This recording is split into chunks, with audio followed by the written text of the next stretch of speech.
Welcome back to Keys to Product Creation Success. And in this video, we are going to be talking about the 8 numbers that you must track as an internet marketer, in particular a product creator. Now, naturally, you are not necessarily tracking, numbers that would you associate with accounting and a traditional business. I mean, you don't have a brick and mortar business, and you don't have things like depreciation, but there is a minimal number of statistics that you need to keep track of in order to make good decisions about your product creation business. Now, one thing that you'll want to keep track of is the number of new subscribers you are getting and how much and how often that you're getting them. You want to make sure that you understand where they're coming from. You want to make sure that you understand how well your opt-in, your squeeze pages are converting visitors into new subscribers. So you should be keeping track of this number. Wherever those new subscribers are coming from, make sure that you understand the number that you're getting on a daily basis, monthly basis, weekly basis, so that you can increase your activity in order to get more. The lifeblood of your business is going to be new subscribers who will want to buy your products and services. You want to keep track of the affiliates that made sales for you.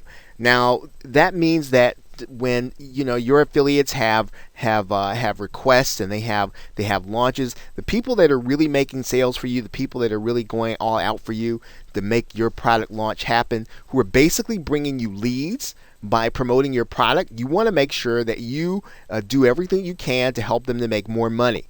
Right, so when they have a request, when they want to talk about things, when they need your help, make sure that you build relationships with the people that are making sales for you. Now, that doesn't mean that because a new marketer hasn't made sales for you that you don't talk to them at all. But the people that are making sales for you, you want to build relationships with them and keep track of them so that you know who it is that you are going to, let's say, speak to first. You want to make sure that you're talking to the people when you even think about having a launch. You want to make sure you're reaching out to the people who make sales. So keep track of those affiliates that are making sales for you.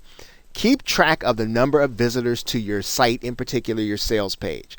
This is your conversion rate. Now, often what people are going to do, they're going to send people to a bonus page first, but you want to keep track of how well your site is converting. Because if your site's not converting, you need to change the copy. Maybe you need to change something so that your affiliates can make more sales. But keep track of the number of visitors that are coming to your site and also the number of sales that you make. Now, it's not just enough to keep track of the amount of money you're making, number of sales you're making. You want to keep track of those numbers in context or in relation to the number of visitors to your site.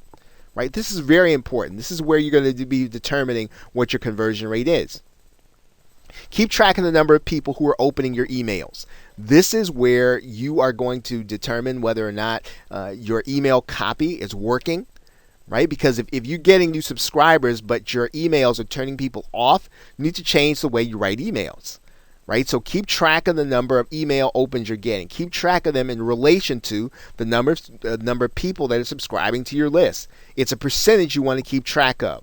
Keep track of the number of people who are clicking through. Once again, it is an indication of your email copy.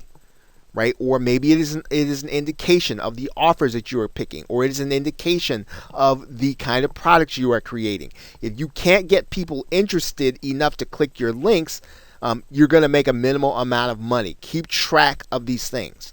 The earnings per click. So in other words, how much money are you making every time somebody clicks a link? This is an indication, again, of how good your offer is. It's an indication of how well you are doing in terms of getting the right traffic in front of your offer. So earnings per click is going to be very important. It's also going to be very important to your affiliates. They want to know that you're getting a high earnings per click. Now, of course, there are ways that you can control that number, that you can lessen the impact if you're having a bad sale. But at the end of the day, affiliates want to know that if they send traffic to you, it's going to convert, right? We've already talked about conversion rates, the number of sales per visitors that you're going to be getting. And then, of course, keep track of the money that you're spending out of pocket on a particular launch. That impacts how much. I mean, if you're spending a certain amount, you want to know how much that translates into new subscribers. How much does that translate into, let's say, if you're doing advertising for affiliates? Keep track of the total number that you're spending on the launch, right? Because you need to, when the profit number that you want to look at is not just the your advertising costs minus your revenue.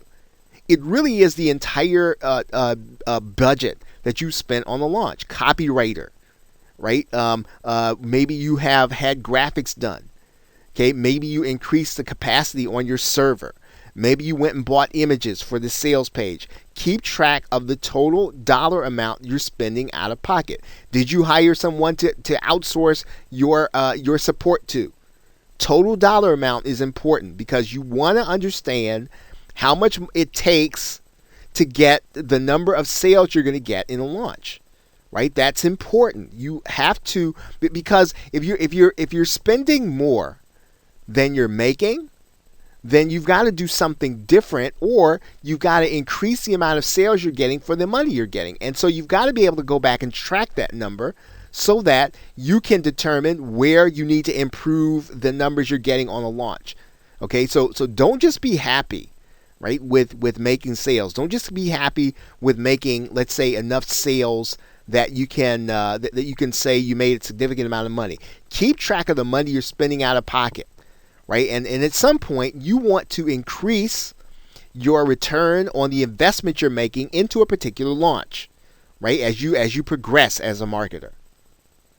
Okay, so those are the 8 numbers that you should be tracking, the what and the why. So with that, thanks, and I will see you in another video.